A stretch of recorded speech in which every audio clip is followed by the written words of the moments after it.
பூஞ்சோலை மாணவர்கள் அனைவருக்கும் வணக்கம். இன்றைக்கி 10 அக்டோபர் 2025, 11 அக்டோபர் 2 நாளுக்குரிய நியூஸ் பேப்பர் வந்து பார்க்க போகிறோம். சரிங்களாப்பா, 2 நாள் நியூஸ் பேப்பர் பெண்டிங்கில் இருக்கலாம். சரி, ரைட். இதில் ஹெட்டிங் என்ன அப்படின்னு பார்த்தீங்கன்னா, 7000 கோடி பாதுகாப்பு ஒப்பந்தம் இந்தியா பிரிட்டன் கையொப்பம் அப்படின்னு சொல்லியிருக்காங்க. இதில் எக்ஸாம் பாயிண்ட் ஆஃப் வியூவில் நம்ம பார்க்க வேண்டியது, அதாவது இலகு ரக பயன்பாட்டு ஏவுகணை வாங்குறதுக்காக, கொள்முதல் பண்ணுறதுக்காக 2 நாடும் ஒப்பந்தம் போட்டிருக்காங்க. அது பேர் என்ன அப்படின்னா LCM சொல்லுவாங்க, light weight multi role missile. சரிங்களா, light weight multi role missile. சரியா, LLM அது பேர். ஸோ அதுக்கு ஒப்பந்தம் போட்டிருக்காங்க. அது போக இந்தோ பசிபிக் பிராந்தியத்தில் வந்து பார்த்திங்கன்னா பெருங்கடல் பாதுகாப்பு திட்டம், அதில் வந்துட்டு இந்த நம்ம இந்திய கடல் பகுதி இருக்குது பார்த்திங்களா, இந்தியன் ஓசன், அதில் வந்துட்டு பிராந்திய அதிநவீன பாதுகாப்பு மையம் வந்து துவக்க போகிறாங்க. சரிங்களா, அதாவது கடல் பாதுகாப்புக்காக மட்டுமே கடல்சார் நவீன பாதுகாப்பு மையம் அமைக்க போகிறாங்க. அது பேர் என்னென்னா RMSE அப்படின்னு சொல்கிறாங்க. RMSE அப்படின்னா regional maritime security centre of excellence. இதுதான் RMSCE. சரிங்களா, இது வந்து இந்தியா பிரிட்டன் இடையே ஒப்பந்தம் செய்யப்பட்டது. இதை மெயினாக பார்த்து வச்சுக்கோங்க. இந்தோ பசிபிக் கடல் பாதுகாப்புக்காக, அதுவும் மெயினாக வந்துட்டு இந்திய பெருங்கடல் பகுதியில் பாதுகாப்பை மேம்படுத்துறதுக்காக இது உருவாக்க போகிறாங்க. சரியா, வேற பிரிட்டனோட ராயல் விமானப்படையில் பயிற்சியாளர்களாக இந்திய வீரர்கள் வந்து பணிபுரிய போகிறாங்க. ஸோ அதுவும் நம்ம ஞாபகம் வச்சுக்கிற வேண்டியதான். சரிங்களா, அடுத்து பாருங்கள், தமிழ்நாட்டிலே மிக நீளமான பாலம் அது எங்கன்னா கோயம்புத்தூரில் திறந்து வச்சுருக்காங்க. அந்த பாலத்துக்கு GD நாயுடு பேர் வச்சுருக்காங்கப்பா. ஸோ இதோட நீளம் வந்து 10.10 கிலோமீட்டர். இந்த பாலத்தோட மிக நீளம். இந்த பாலம் தான் தமிழ்நாட்டில் மிக நீளமான 4 வழி தடமுடைய பாலம். சரிங்களா, கோயம்புத்தூரில் ஓப்பன் பண்ணியிருக்காங்க, ஞாபகம் வச்சுக்கோங்க. இது வந்து எங்கே அப்படின்னா கோல்டு வின்ஸ் முதல் உப்பிலிப்பாளையம் வரை இதோட டிஸ்டன்ஸு. சரிப்பா, அடுத்து பார்க்கலாம்.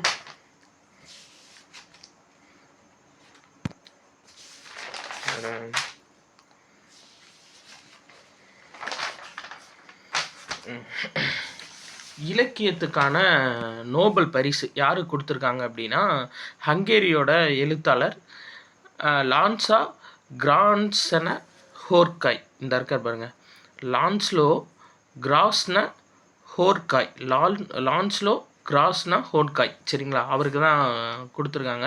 ஸோ 1954 அதாவது ஹங்கேரியோட தென்கிழக்கு பகுதியில் ஒரு நகரில் பிறந்திருப்பார். இவரோட முதல் நாவல் வந்து ஷாடான் டன்கோ. சரிங்களா, 1985 வெளியாகிருக்கும். அதுக்கப்புறம் வந்து எதிர்ப்பின் மனச்சோர்வு, அது இவரோட நாவல் தான். சரியா, நம்மளுக்கு எக்ஸாம் பாயிண்ட் ஆஃப் வியூவில் இதுதான். ஹங்கேரியோட எழுத்தாளர் லான்சோ கிரான்சன ஹோர்காய், இவருக்கு தான் இந்த தடவை இலக்கியத்துக்கான நோபல் பரிசு வழங்கப்பட்டிருக்கு. சரியாப்பா, ஹங்கேரியோட எழுத்தாளர் 2015 மேன் புக்கர் பரிசும் வென்றிருக்கார் இவர். சரி, ரைட், ஓகே. அடுத்து புத்தொழில் வந்து புதிய தொழிலை உருவாக்குறத வலுப்படுத்துறதுக்காக ஒரு நிதியம் வந்து புதுசாக தமிழ்நாடு உருவாக்க போகிறாங்க. அந்த நிதியம் பேர் என்னென்னா இணை உருவாக்க நிதியம். சரியா, இணை உருவாக்க நிதியம் 100 கோடி ரூபாய் ஒதுக்கீட்டில் புதுசாக ஒரு நிதியம் வந்து உருவாக்க போகிறாங்க. சரிங்களா, புத்தொழில் நிறுவனங்களை ஊக்குவிக்கிறதுக்காக அந்த நிதியம் வந்துட்டு ஸோ தேவையான நேரத்தில் நிதி உதவிகள் அந்த இதெல்லாம் வந்து வழங்கக்கூடிய ஒரு செயல்பாடாக இருக்கும். இதில் நம்ம மெயினாக பார்க்க வேண்டியது உலக புத்தொழில் மாநாடு எங்கே நடைபெற்றுச்சுன்னா தமிழ்நாடு சார்பில் கோயம்புத்தூரில். சரிங்களா, உலக புத்தொழில் மாநாடு 2025 நடைபெற்ற இடம் கோயம்புத்தூர். சரிங்களா, 100 கோடி ரூபாய் ஒதுக்கீட்டில் தான் இந்த இணை நிதியம் வந்து உருவாக்க போகிறாங்க. சரி, ரைட், ஓகே. வேறு இதில் எக்ஸாம் பாயிண்ட் ஆஃப் வியூவில் அவ்வளோதான்.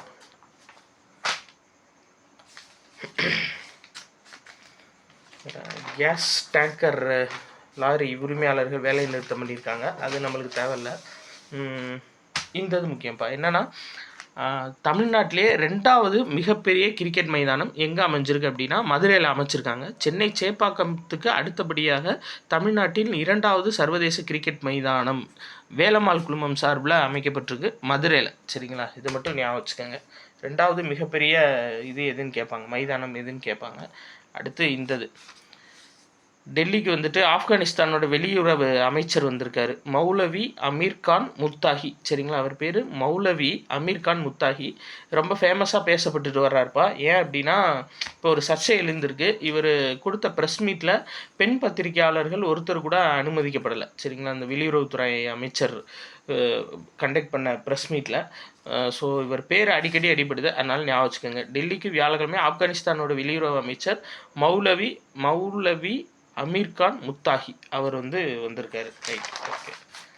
வேறு அடுத்து 11ஆம் தேதி நியூஸ் பேப்பர். ஸோ அதில் ஹெட்டிங் சிறப்பு விசாரணை குழு ஏன் கரூர் சம்பவத்தில் உச்சநீதிமன்றம் கேள்வின்னு சொல்லியிருக்காங்க. ஸோ திங்கக்கிழமை தீர்ப்பாமா, அது என்ன தீர்ப்பு வருதுன்னு அதுக்கப்புறம் நம்ம பார்த்துக்குருவோம். இதில் எக்ஸாம் பாயிண்ட் ஆஃப் வியூவில் பார்க்க வேண்டியது, இது எக்ஸாமுக்கு தேவையில்ல, பட் நம்ம தெரிஞ்சுக்கிற வேண்டிய ஒன்று என்னென்னா, அதாவது நேஷ்னலைஸ் வங்கி இருக்குது பார்த்தீங்களா, பொதுத்துறை வங்கிகள், நேஷ்னலைஸ் பேங்க்லலாம் உயர் பதவிக்கு தனியார் துறை சார்ந்து நியமிக்கலாம் அப்படின்ற மாதிரி ஒரு திருத்தம் கொண்டு வந்திருக்காங்க. அதுக்கு மிகப்பெரிய எதிர்ப்பு வந்திருக்கு. சரிங்களா, அதாவது ஒரு பெரிய ஹை பொசிஷன் ரேங்க் இருக்குது அப்படின்னா தனியார் துறை சார்பாக அந்த ரேங்க்கில் ஒரு நபரை நியமிக்கலாம் அப்படின்ற மாதிரி கொண்டு வந்திருக்காங்க. பட் அது தவறுன்னு சொல்லிட்டு இருக்காங்க. சரி, நம்மளுக்கு இதுதான் முக்கியமானது.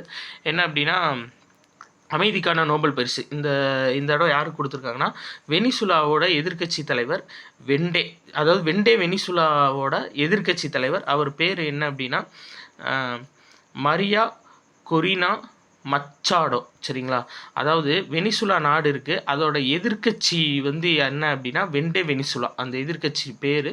அந்த எதிர்க்கட்சியோட தலைவர் தான் மரியா கொரினா மச்சாடோ. சரிங்களா, ஆக்சுவலாக வெனிசுலாவில் ஒரு ப்ராப்ளம் போயிட்டுருக்கு. என்ன அப்படின்னா, இந்த மாதிரி மக்களாட்சியை குறைச்சிட்டு இராணுவ ஆட்சியை அதிகப்படுத்தலாமா அப்படின்ற மாதிரி. இன்னொன்று, சுதந்திரமான தேர்தல் நடைபெற்றதே கிடையாது.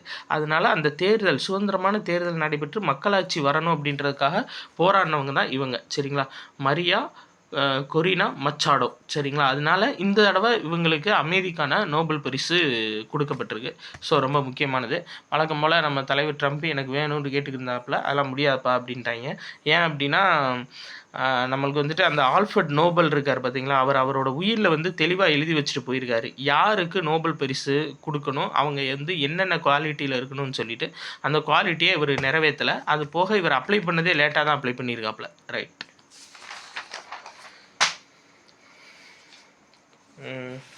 இது நம்ம ஏற்கனவே பார்த்தோம். அதாவது இயற்கை பொருள் கண்காட்சி எங்கே நடக்குது அப்படின்னா மதுரையில். அது பேர் மாமதுரை இயற்கை மதுரை அப்படின்ற பேரில் அதாவது இயற்கை பொருட்கள் விற்பனை கண்காட்சி. இதோட மெயின் நோக்கம் என்னென்னா இதான், ரசாயன கலப்பு இல்லாமல் மதிப்பு கூட்டப்பட்ட இயற்கை பொருட்கள் இதான். சரியா, ரசாயன கலப்பு இல்லாத மதிப்பு கூட்டப்பட்ட இயற்கை பொருட்கள். சரி, ரைட்டுங்க. அடுத்தது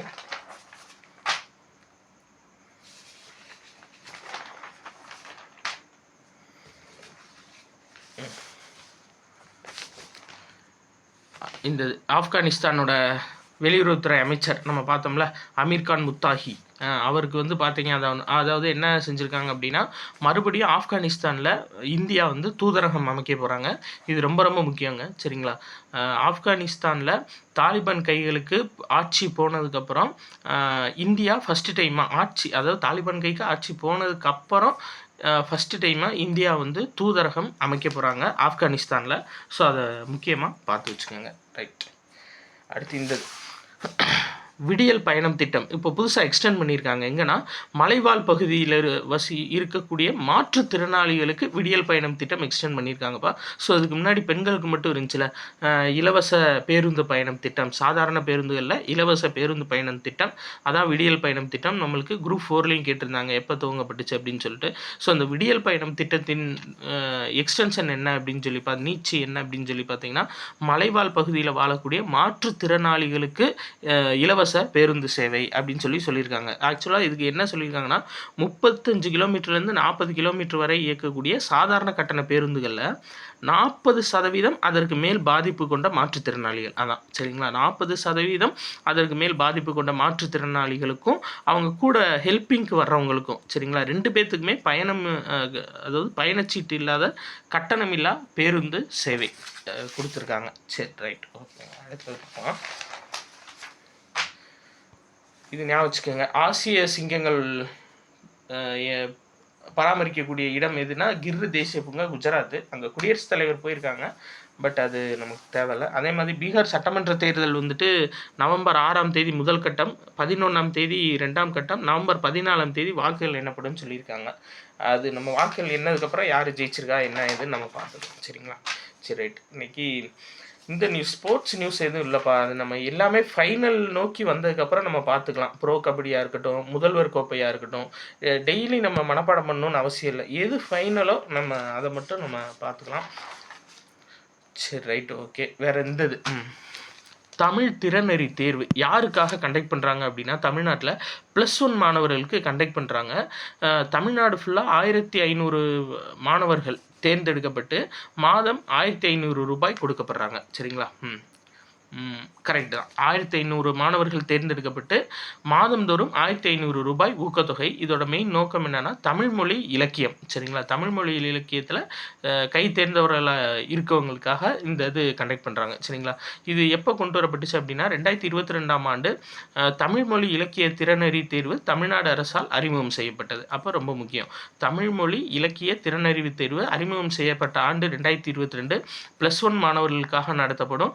1500 மாணவர்கள் தமிழ்நாடு பூரா தேர்ந்தெடுக்கப்பட்டு மாதந்தோறும் 1500 ரூபாய் ஊக்கத்தொகை +2 முடிகிற வரையும் அவங்களுக்கு வழங்கப்படும். இதில் பார்த்தீங்க அப்படின்னா இந்தது ரைட், ஓகே. இதில் வந்து 50% வந்து அரசு பள்ளி மாணவர்களும், மிச்சம் இருக்க 50% அரசு மற்றும் தனியார் பள்ளி மாணவர்கள் தேர்வு செய்யப்படுவாங்க. அதுதான் மார்க் அடிப்படையில். ஃபஸ்ட்டு 50% கட்டாயம் அரசு பள்ளி மாணவர்கள் மட்டும்தான். அடுத்த 50% வந்துட்டு அரசு மற்றும் தனியார் பள்ளி மாணவர்கள் இதில் தேர்வு செய்யப்படுவாங்க அப்படின்னு சொல்லியிருக்காங்க. ஸோ இன்றைக்கி நியூஸ் வந்துட்டு அவ்வளோதான். இப்போ 2 நாள் நியூஸு முக்கியமான நியூஸ் ஃபுல்லாக பார்த்துட்டோம். ஸோ பிடிச்சிருந்துச்சு அப்படின்னா உங்கள் ஃப்ரெண்ட்ஸ் எல்லாத்துக்கும் கண்டிப்பாக அந்த வீடியோ ஷேர் பண்ணுங்கப்பா. நன்றி.